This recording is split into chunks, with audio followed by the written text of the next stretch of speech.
Greetings to everyone in our networks. Thank you for tuning in for this video, which is very special to me. For those of you who know me, who know my brand, Orrery Expansion Consulting, you know that we specialize in consulting projects that generally tend to revolve around internationalization. And we are very glad that we have found ourselves a very similarly minded company to partner with, which is MARC from Goa, India. And we are hoping together to extend our reach respectively and to help our respective clients internationalize more easily and help out with associated projects and tasks that go hand in hand with that.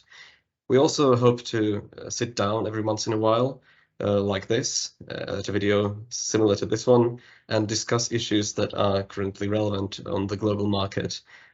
What effect do they have on all of us, on our plans, our prospects, and how can we possibly deal with them? As consultants, it is our natural instinct to want to provide some extra consulting insights into our daily decision making. And we hope to also help you out by doing so. So that is why it's my great pleasure to introduce Ashutosh Kharangate, the managing partner of MARC, and welcome him to our little partnership and our little video. Hello, Ashutosh. Namaste, David. To everyone across the globe, warm regards from India. As David, you mentioned, it's extremely our pleasure to be a part of this partnership and to play a helping hand to any company which is looking at internationalization between India and Europe or UK and other parts where you represent as well. So yes, really excited to be a part of this launch video and the video streams to come up after this, where we educate and sort of guide companies for a more informed decision making. So yes, really looking forward to this partnership. Thank you. And I also hope that we can provide some really beneficial added value to whoever is going to watch, whoever is this video eventually going to reach. And since this is the very beginning of hopefully a long series of content, let us start by not only introducing ourselves, but also introducing the regions that we are most familiar with market-wise. For us, it would be Central Europe, and for Ashutosh and MARC, that would be, of course, India. Starting with us at Orrery, let's introduce ourselves to those who are not familiar with us. Orrery has established itself as an end-to-end expansion-focused boutique consulting firm, but it did not start that way. We are not consultants from the very start. We have started with gaining hands-on experience as import-export agents, and that was in 2016. After 2 years of doing the dirty work with our bare hands, we have felt that we've gained enough interesting know-how to justify a rebrand. And ever since, we have done projects across the entire economic area of Europe, but also in Eastern Asia, Southeast Asia, the Middle East, and Russia also as well. And of course, some interesting places that do not really conform to any of these regions, such as Mauritius and so forth. That does not really does not really accurately communicate the sheer extent of what we are currently doing. Of course, it's subject to the market demand, which tends to change every few years. Most recently, our core was in regulatory compliance, but we see the push to more strategy-based projects in internationalization as well recently. If we were to look at our, let's say, core market from which we have the greatest amount of customers, we would be looking at Central Europe.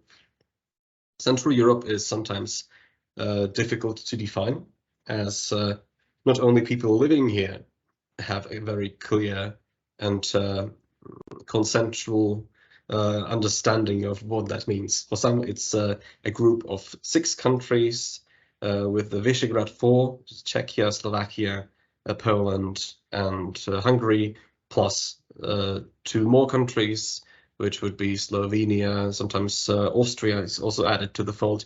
But let's say the very core of Central Europe is it never leaves out the 4 countries of Czech Republic, Slovakia, Poland, and Hungary. These countries are not central just by the virtue of their geography. You can say Central Europe is very central because it's also in the very center of the European or Eurasian supply chain or value chain. You have the more Eastern-based manufacturing base, which creates the base price for most products that flow to the West. And you can view Central Europe as a place where all these things manufactured more to the East gather to be assembled into something bigger, which is then sold to the West. And for an economy like this, last, let's say, 3 years have not been very easy for this. There has been a crisis in energy, which was even before the COVID-19 started. There were some really notable bankruptcies of energy providers, which have since been mitigated, but it contributed to some instabilities. There's been the COVID crisis, which has most notably for Central Europe disrupted supply chains from the East and contributed to many gaps currently present on the Central European market. And of course, the Russian war in Ukraine has not really contributed to these disruptions really healing. But the wrong, or let's say the negative impacts of these crises on Central European market have not at all been as impactful, as negatively impactful as was previously predicted. Central Europe is kind of shaken, and there are a lot of gaps to be filled by entrepreneurial spirits from around the world. However, it never meant that Central Europe would stop being an emerging and active, dynamic market on the rise. It's more like created space for it becoming a little more healthy than it was before. With the slight step back to supply chains, let's talk about, again, the central position of Central Europe on the Eurasian value chain. Central Europe or Central European businesses are at present being pressured by their Eastern partners to buy raw products or parts for increased prices, whereas they are being pushed by their consumers or clients from the West for the decrease of their own prices. So Central European economy at most is trying to get the largest margin in order to continue growing. And to do that, they feel, according to latest surveys, that they need to really revise their supply chains. In the past, it meant that whoever was the cheapest and could deliver eventually was the best option to go with. But quite lately, it's not been the case. Most CFOs mean to let's say crack down on the supply chain planning and on partnerships with suppliers. They want shorter route. Either they want shorter routes, more localized partnerships, or they want more oversight and direct visibility into who they are partnering with. So let's take a look at where are the Central European businesses mostly looking for new suppliers in. These are the most important sectors in Central Europe, mostly automotive.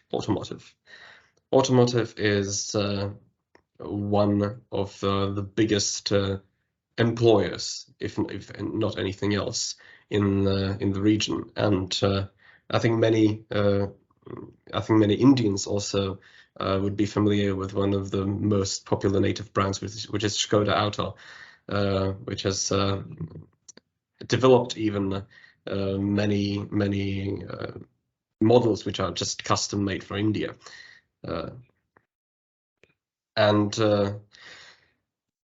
then we have the processing of raw products in metallurgy, in creating machinery, heavy machinery, but you also have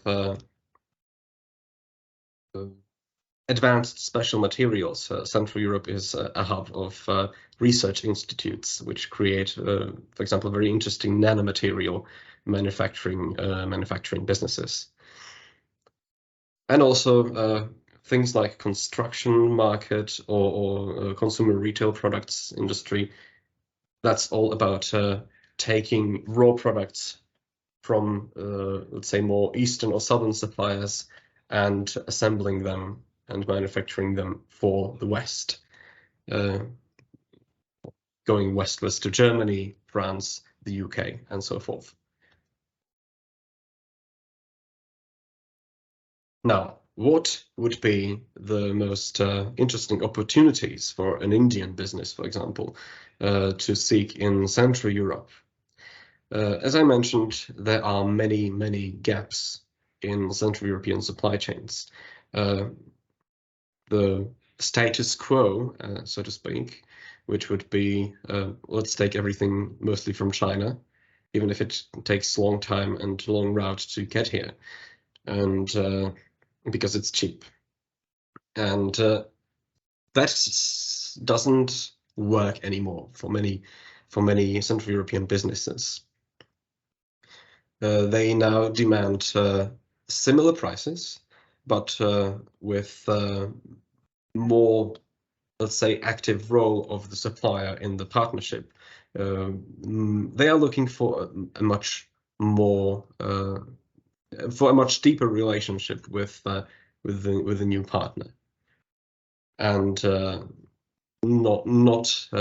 are looking not to repeat the mistakes of being overly reliant on a single market, on a single supply route. So there is definitely a lot of the raw products that China could possibly offer, that as we will discuss a little bit further with Ashutosh, that India can also supply, and with China now being compromised as the best viable partner, I think many Central European businesses are going to turn to India, especially after the conclusion of the free trade deal with the European Union. Another good thing about Central Europe for businesses is that it's not only, again, I'm going to make the central pun, it's situated in the geographical heart of Europe. So it's a natural logistics hub place. There are many big conglomerates also from other companies around the world, from the US, also from China, and so on, which have chosen to build or rent gigantic warehouses and use Central Europe as the main distribution hub for their European operations. There are custom privately owned train stations just to distribute things coming from the east or from the south all across Europe. Another opportunity to tap into is the Central European market being kind of a technological incubator or a tech hub. Especially the Czech Republic is a place where major systemic banks like Barclays are placing their entire global research and development. There is a scope of universities creating opportunities for research new and industry disrupting technologies. So you can expect Czech Republic to be a good place to, or Central Europe in general, you can expect it to be a good place to tap into the tech market, get good technology partnerships going, and all that. I can imagine, or I can put in a good example of a major Indian player already utilizing this, or getting into this need, into this hunger for technology. I've been contacted by my friend from London, who said, "Hey, you are in Central Europe. I need for a Škoda Auto. I need someone who can do some strategic consulting, a short strategic consulting project for a client of mine." And it turned out that it was Tech Mahindra, which was trying to push into Škoda Auto and the projects here in the region.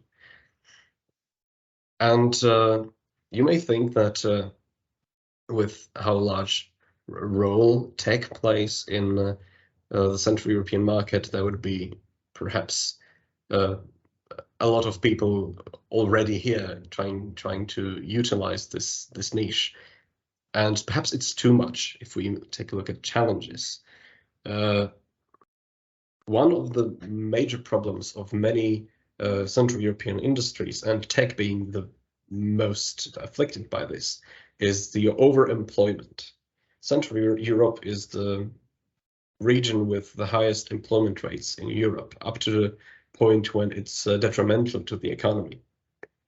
And technology companies in particular are, let's say, very cutthroat about their strategies for gaining new talent and getting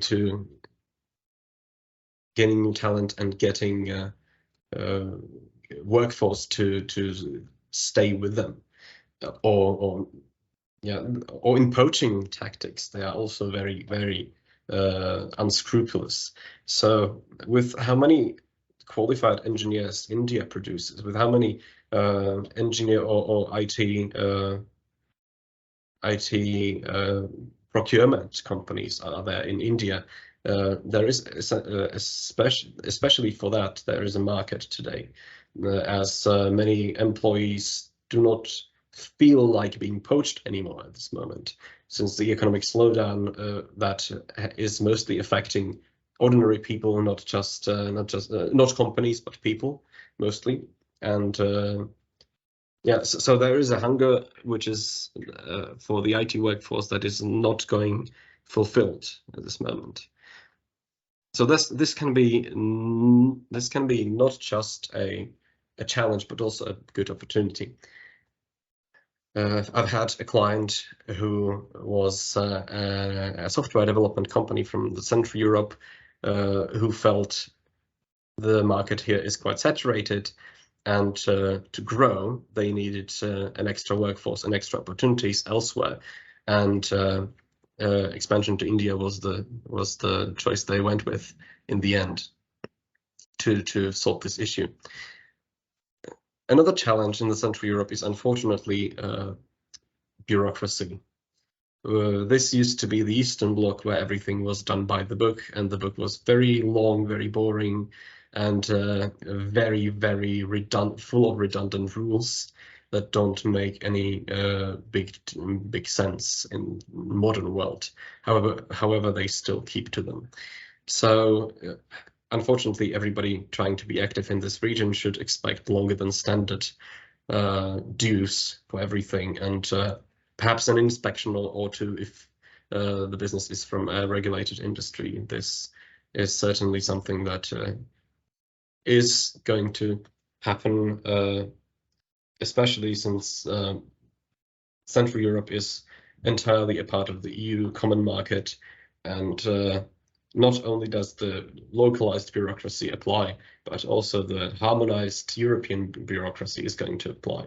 So while the common market is certainly an opportunity to pursue, there may be a little bit of a longer and thornier road to get there than perhaps somebody would imagine in a different place. Speaking of the European Union, as mentioned, the common open market is a very inviting prospect for anyone, for my Indian customers as well.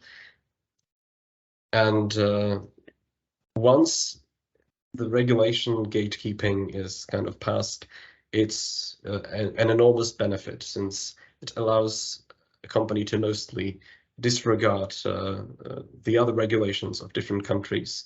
Most regulatory processes are harmonized, so even from, let's say, a pharmaceutical perspective, once a product is authorized, it is up to be able to be sold anywhere in the European Economic Area. Another good thing about the European Union kind of being present here is that the Union is a source of many subsidies in Central Europe, and especially after the let's say successful conclusion of the COVID pandemic, we can say that the Central Europe is now dedicating billions of euros to supporting the emergence of a healthy business environment in each country. So this is also something that the European Union can do to incentivize people being commercially active in the Central Europe. And now to some of the most notable relationships of Central Europe to other markets. As mentioned before, Central Europe is very well connected to China, relying a lot on Chinese imports for the cheaper raw products, and that is ending, let's say, or at least weakening to some extent. Land-based travel of goods has been very difficult lately. Most goods are being imported from northern ports by sea, and that also doesn't go always on time. There are delays, there are disjointments in the supply chain, and people and businesses are looking for alternatives to China to mitigate this. Other place the CE has good ties, commercial ties to, are the non-union member Eastern and Southeastern Europe states, such as Serbia or Moldova, which in themselves are huge markets and hugely active and productive in certain areas, producing very unique products, sometimes like Moldova and its wines and so on. Which are economically more or less isolated due to them not being a part of the Union common market. And this, however, that is a shared commercial history between Central Europe and Southeastern Europe, and there are ways that trade works better between these two regions than other regions in Europe. Central Europe will be subject to the free trade deal with India, which will make Indian partners for imports to fill in the China left gaps on the Central European market much more appealing to Central European businesses, of course. And of course, for Indian partners, Central Europe is the biggest import partner of Germany, which can be also an interesting market to look into. Imports to Germany from Central Europe have been the second largest import ratio, just behind China, which is also expected to kind of weaken for Germany. So that has been my part. That has been my my assessment of Central European market for people perhaps looking to expand their horizons and opportunities in their business. And now I would like to give the word to Ashutosh, who would introduce in a very similar way Indian market? Okay, thanks, David. I think that was a wonderful presentation of Central Europe in particular and the EU in general. And it's my privilege to introduce India, which we truly believe is the next gold mine from a global manufacturing industry perspective.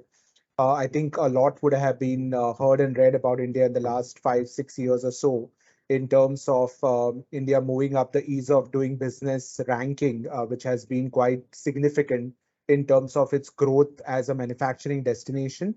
So that's what we are going to highlight on what are those major points which make India a sought after destination. And as it's being talked about, a China plus one alternative for the rest of the world. In particular, today we're going to talk about the EU. Yes, so that's what we are going to cover in this particular presentation. A little about our company, MARC, the explosion in Indian exports and the future. Is the world moving away from China, and what are the reasons we believe that to be true? Sectors that will drive manufacturing growth, and I was very happy to see that many of those sectors are exactly what EU is looking at partnership from. So that's very encouraging. What are the opportunities in India? Challenges, of course, we have to see what are the challenges still existing and what is being done about them. David already covered this, but a little bit about the trade treaties with India and logistical advantage of these agreements. This, in brief, would be what we'll be covering. Yes, a little about us. Always embarrassing to talk about your own self, but just to give a small glimpse about MARC. We believe MARC is one of the fastest growing professional services and business consulting companies in India. We were established in 2010, so it's over a decade worth of knowledge and expertise that we have gained over the market. We have in total 8 offices across India. We are headquartered in Goa, and we have 7 other offices across very important parts of the country. And we also have our own company in US, which we established to enable business and trade linkages between India and US. Our global presence is enhanced by our partners in Europe, which is David, Africa, South America, Australia, Hong Kong, and Singapore. And we enable reaches to these markets through our partners in these regions. We are a boutique firm with a team strength of around 30 people, including a management that has worked with Big Four firms and other MNCs. So that gives us a good pedigree. Our expertise, when I look at the service element, is across 4 major sections. Market research in terms of someone looking to come into India and helping them with that end-to-end market research right up to the starting of their company in India or a JV or an export. Growth strategy, helping companies already established to grow bigger and larger. Mergers and acquisitions for companies who have reached a certain scale and are looking at mergers, acquisitions, or joint ventures is where we expertise in. And internationalization, which is the larger objective of this session for us to enable cross-border market enablement and growth in unknown territories and regions. How do we help in the process of internationalization is what MARC expertises in. So I think this pictorial representation gives a good idea about how India has really done in the last couple of years. So if you see before COVID-19, so when we talk within our clients, I think COVID in one way was a disaster and it led to a lot of disruptions. But at the same time, I think for those who could take advantage of this situation, a lot had to be gained from it, and India has gained substantially in this period. So prior to COVID, India's manufacturing exports were growing in the range of 5 to 10% per year. But in the last couple of years since COVID happened, the exports have expanded significantly, and it's in the range of a CAGR of 15% plus. In terms of value, we are sitting on around US dollars 418 billion in 2022. And it's expected that by financial year 28, India is anticipated to cross the 1 trillion mark in manufacturing exports. And that tells you what kind of outlook the world has on India and its manufacturing capabilities. So is the world moving away from China? We believe so, that to be the case. And the reasons are, in short, three, what we really believe to be true. One is the large pool of workforce in India. I think a lot has been talked about the demographic profile of or the demographic dividend of India in terms of the age of these working population. 65% of India's population is within the 35 age group, and that makes them great able-bodied people to work. So there is, in terms of manufacturing, a large amount of workforce which is available if anybody is looking to buy from India or actually have a manufacturing unit in India. What the government has greatly done in the last 8 years or so is come up with a slew of initiatives for foreign investment. So a lot of sectors where FDIs have been made, foreign direct investment have been made much easier. A lot of sectors have been opened up. One key sector is, for example, even defense, which was very severely restricted in the past. Now a foreign company can actually have in the range of 74% of investment directly into defense related sectors, which is a huge opening in itself. And we will talk about some fantastic initiatives in terms of incentives for manufacturing in India in the future slides. So the government is competing in a big way in terms of making India a great manufacturing destination and increase in domestic consumer demand. So I think this is one of India's biggest pluses because, as David mentioned, and many other European countries, the demand locally is minimum. And, when a company looks to establish or grow, the most important thing is to have demand. And India is, of course, a 1.3 billion population. But more important than that, there is a rising upper middle class. There is a huge amount of demand across sectors. And that makes India a fantastic manufacturing destination from not only manufacturing in India, but selling in India. Gone are the days where India was a low cost in terms of a buying destination. I think a lot of high-end products are actually getting sold in India. And on my right, if you notice, one of the greatest proofs of that is Samsung and Apple, who have Apple, especially has actually committed to setting up almost a $1.5 billion investment to manufacturing of cell phones in India. And they believe that in times to come, India will be one of the largest market for the high-end phones as well. And this is because of government investment on infrastructure development, lower corporate taxes, increase in domestic demand, and investor-friendly government policies. All are helping India stand out as one of the top destinations from a manufacturing perspective. This was very interesting because I was very happy to see there's a lot of similarities, David, in what you mentioned as your requirement versus what India believes can be supplied. One thing which I would very happily pronounce is the fact that our CAGRs are much higher, and I think that's what's making India a great destination, because while the growth rates and the GDP growths of most of the Western countries are in the negative or in a single digits, if you see many of these, they are into a very significant double-digit number. And these are the sectors. So chemicals, leads sort of the pack with about 110 to 130 billion dollar market possibility and a CAGR which is around 19 to 23%. Hot segments being specialty chemicals and agrochemicals, and this is a sector where we have seen a large amount of FDI happen and a lot of Make in India initiatives happening in this sector.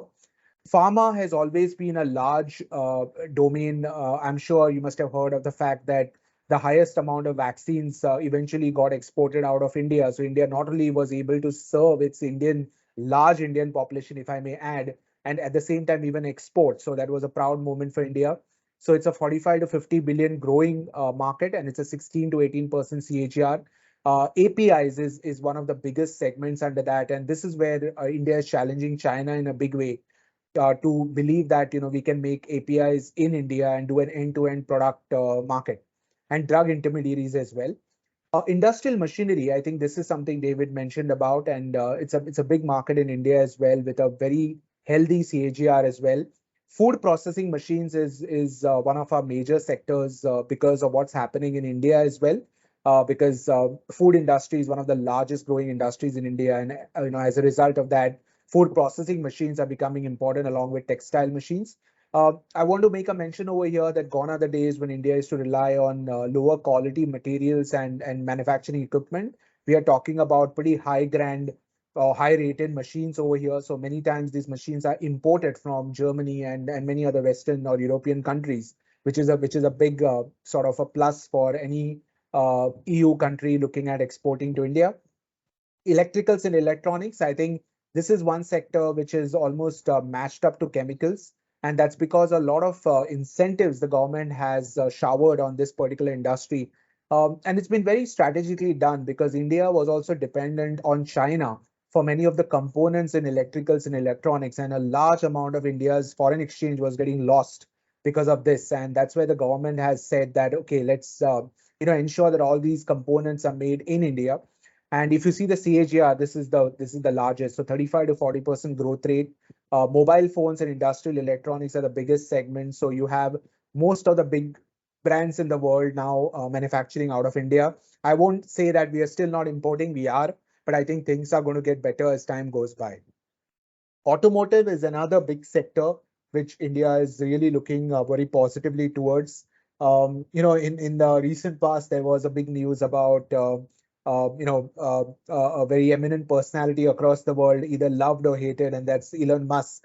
And he wanted to sort of, if I may use the word, dump some of Tesla's vehicles in India. And Indian government stood strong and said that if you want to sell in India, you manufacture in India. Very simple. And there was no bowing down to the pressure, and that's how it's been. So if you want to do you want to sell in India, a lot of brands of automotive are now looking at coming in because of the incentives as well. EV components is a very, very big space because the government has put a target that by 2030, 30% of the vehicles on the Indian roads should be EV vehicles, and that's like a big, big number. So that's going to be one big sector. And finally, textile and apparels, which is also almost 100 billion market plus, where there's again a significant growth rate being projected, and man-made fibers and technical textiles is going to be the key sectors. So lots of sectors. These are what we would call as the top five. But make no mistake about it, there are a lot of sectors, whether it's retail, whether it's in smaller elements of pharma, food and beverage. There are a lot of sectors to be looked at, real estate as well. So what are the opportunities in India? I think diversification of the supply chain. I think David mentioned it very beautifully that there has been a disruption because of a number of factors. China, COVID, US-China disagreements over a lot of matters. COVID was, of course, I would say a shot in the arm, but even before that, there were a lot of issues. The Ukraine and Russia war, and a lot of factors overall in terms of how most of the world's largest economies are faring, including US. I think there is a sort of diversification of supply chain. Most of the countries are looking at China plus one. Australia has done well. Japan is looking at a lot of companies in India where supply chain can be reworked. So we believe that's really helped India in a great way. Location of India again helps in a fantastic way in terms of its positioning from a perspective of supply. I think the biggest one is what's on the right, the friendly government initiative. So government introduced what is called as the performance linked incentive scheme called as PLI. And as much as US dollars for almost 50 billion has been parked from 2021 for the next 5 years in terms of support to anyone who manufactures in India. So there's a huge amount of reimbursement of investment, the capital investment, if you're going to be establishing, and based on how much you produce and sell, you're going to get a reimbursement against this of your capex expenditure and a host of other benefits. So the plans are estimated that this will result in almost about 500 billion rise in production over the next 5 years, as well as I said, a 50 billion infusion of new investment. So there is a lot of push in terms of this PLI. Initially, this had a few sectors, but in the last 2 to 3 years, a host of other sectors have been included under that. So wherever the government feels there's a need to have an import substitute, they included under PLI, and this has found huge takers. I think one of the things which has really improved in India is digitalization or digitization. India was sort of lagging behind in terms of going online with the various initiatives, whether it was the rules and regulation, the various processes part of it, the bank accounts, and various other things. But what the government has smartly done in the last, I would say, 7-8 years is the whole economy is driven by digitization, and this has led to financial inclusion, which has led to a lowering of costs for enterprises. So a lot of processes have gone online. A lot of applications when a company starts off has gone online, and this has resulted in introduction of new products and new possibilities for a lot of startups. David mentioned about tech. I think India has become, I think, the third largest economy in the world in terms of the startup economy after US and China. So that shows, what is the kind of possibility in terms of digitization in India, enhancing flexibility, improving quality, and improving efficiency. So, gone are the days, as I said, India was only a low-cost manufacturing destination. It's also now a quality destination where a lot of processes are well automated. I already spoke about this. There is a huge increasing sectoral growth simply driven by the population size, the low cost parameters, a great supply base, strong R&D capabilities, and favorable government policies. But in spite of that, for instance, India's pharmaceutical manufacturing costs are almost 30 to 35% lower than those in US and Europe, making it an attractive location for global companies. Similarly, for automotive sector is gaining popularity due to low cost, but more importantly, and I would like to harp on this, strong manufacturing capabilities. So, it's not about cutting corners anymore. It's about having the best of manufacturing facilities, the best of machines, and still because of the low cost of manufacture, because of human resource and various other costs associated with that, still maintaining the competitive advantage that India still is able to grow on. I think another fantastic thing which has happened in the last, uh, I would say 5 years or so, has actually been the M&A, the mergers and acquisition shape. So if you see of the $108 billion of M&A activities in India in 2021, almost 16% is from the manufacturing sector. And more astonishing is the fact that the first time purchases accounted for nearly 80% of these transactions, right? So this is amazing, because what used to really happen is India was always, a suspicious kind of a destination because of the sheer size and how every state is very different in terms of its profile. But I think a lot has become very uniform in the last few years, and that's given a lot of confidence to the first-time purchasers to actually account for 80% of these transactions. Another interesting thing is the scope negotiation, the scope acquisitions outside of the firm's main operations accounted for 4 out of 10 transactions. So that shows diversification in operations as well. So it's not only investing into your own sector, but you're trying to invest into complementary sectors, which gives you a larger market size. And if you can see the value terms, the cross-border transaction value has gone up from less than $1 billion to $1.2 billion within a matter of 4 years. So that's almost like a 4 times jump of the value, which is meaning that a lot of cross-border M&A is definitely happening. And what's caused all that? I think a lot of credit goes to the Indian government. For the first time, the government has recognized that unless you invest into capex, you're not going to get growth.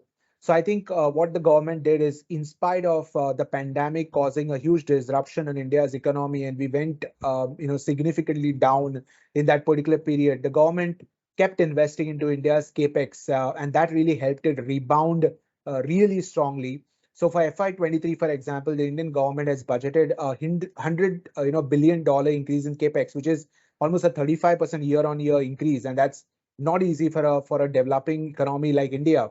So there's a significant demand for capex expansion in many businesses across all levels of capacity utilization, and increase in planned capex for more than 6 times the current level of capex from 5 years ago. So not only does this give sort of a great base for the manufacturers to come in, but for many other industries, this also gives a great opportunity, because the government is looking for a lot of private sector investment into sections where capex investment becomes a priority, and that's when the performance linked incentive also comes in, that you invest into the capex, but we'll give you the money back when you actually manufacture in India. So this is where the government has done really well.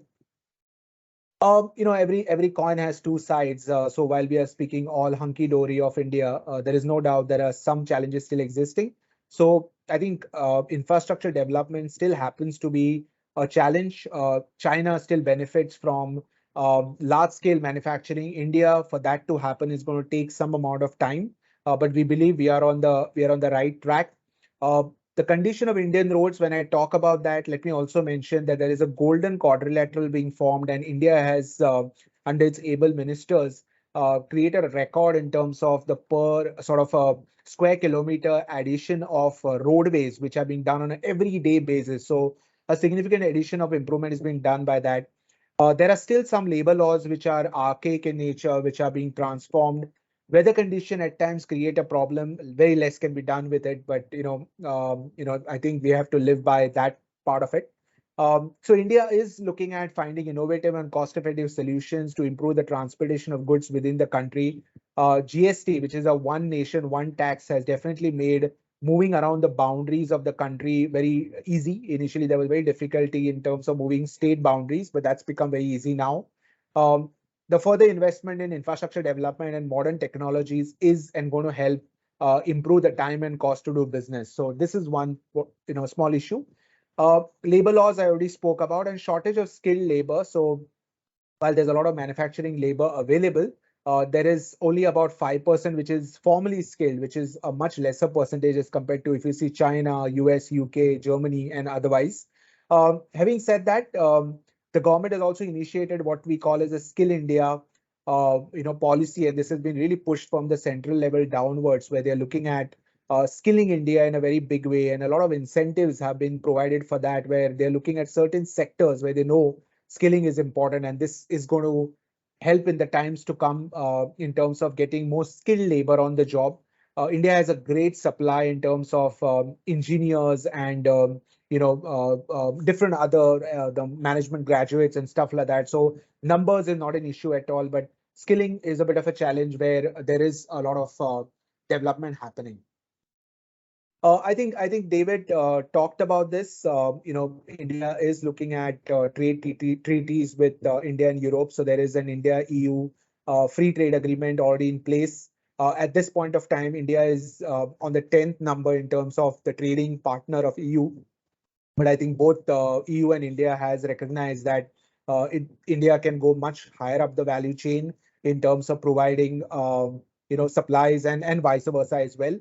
At this point of time, there are about 6,000 European companies which are present in India, providing about 1.7 million jobs and about 5 million indirect jobs. But the benefits are tremendous. So there is an unparalleled market opportunity. I already mentioned about India's demographic dividend, which offers a wide range of market opportunity for EU investors. Huge economic gains, which results in increased market access, reduced tariffs, and low barriers to trade. I mentioned about the FDIs as well, which has made investment into a lot of sectors directly by any foreign company easy. Potential world-class manufacturing hub gives me a lot of pride when I say that this is not only about low-cost manufacture, it's actually about world-class infrastructure as well. Ease of doing business parameters have drastically improved. A rapid digitizing economy. I think this is one of the advantages which many of the foreign companies will see in India.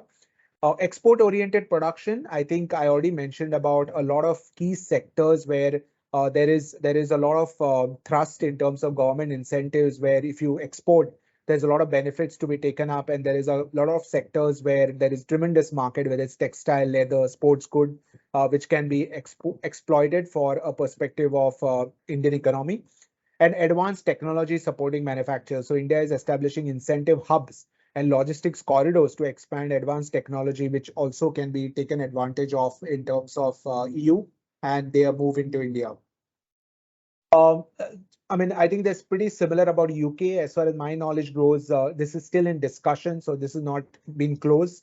So I will not, debate or get into much about this, but similar kind of incentives will exist if India-UK agreement happens as well. So for UK, which was a long-term partner of EU and has moved out, they don't need to be feeling disheartened because India would probably be offering similar kind of incentives. Having said that, EU already has the advantages on board. This is still in deliberation stage, which EU can take advantage of. So broadly, what is the logistical advantages of the free trade agreement? I think what really it does is gives a very streamlined custom procedure. So it's very easy for EU to do business in India in terms of reducing delays and cost associated with cross-border trade. So the rules and regulation are very simply defined. Harmonized standards. So the FTA leads to a regulatory and technical standards of India with UK and EU, reducing the need for businesses to adapt to different set of regulations. So it's very common regulation which the company can adhere to. Transport links. I think this is one of the biggest advantages because there are very clearly defined new air, sea, and land transport routes which can be utilized when it comes to these FTAs. I think I will never get tired of talking about the digital connectivity, which is going to be a big enabler and a much change for the European companies which are operating or looking to operate in India, because there's a huge advantage one can take about the e-commerce and other digital sectors in India, which has become much easier as what it was before. And different trade-related infrastructures. So the FTA could help to facilitate greater access to trade-related infrastructure, such as ports, airports, and logistical facilities, which makes it easier for businesses to move goods and services in India and across India as well.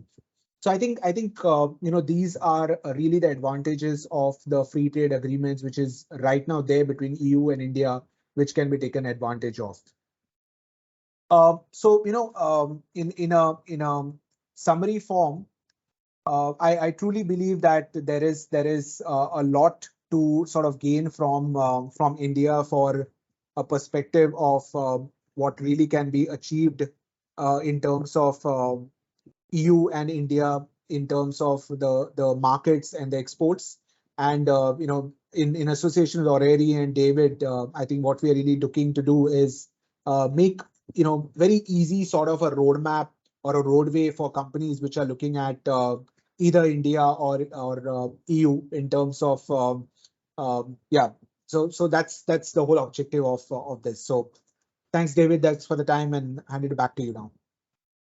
Thank you to Ashutosh for a brilliant and very deep diving presentation into India, and I was really intrigued by the detail about defense contracts being open for government support.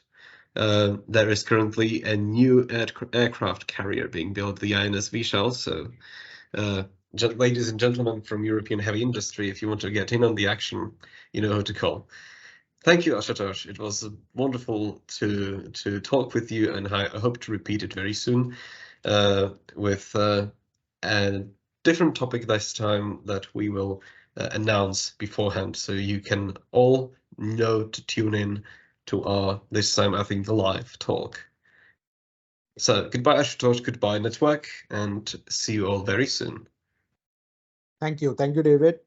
Pleasure, commencing this dialogue with you. And as you rightly said, this will be the beginning of a host of programs to make business much more simpler between the two nations. I certainly do hope so. Thank you. Thank you.